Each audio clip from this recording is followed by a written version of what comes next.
नमस्ते। नमस्ते। आइए बैठिए। अरे, ये बच्चे को क्या हुआ? जी कुछ नहीं, बच्चे को बुखार सर्दी खांसी हो रही है। आप लापरवाही मत बरतिए। बच्चे की पसलियां अंदर की ओर धस रही है।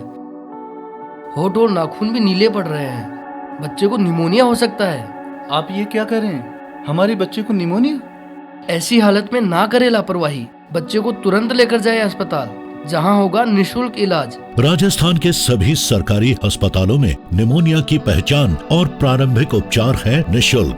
धन्यवाद भाई साहब, आपने तो हमारी आंखें खोल दी। हम तुरंत बच्चे को अस्पताल ले जाते हैं और निमोनिया का पूरा इलाज करवाते हैं। निमोनिया नहीं तो बचपन से ही। चिकित्सा एवं स्वास्थ्य विभाग, राजस्थान सरकार द्वारा जनहित में जारी।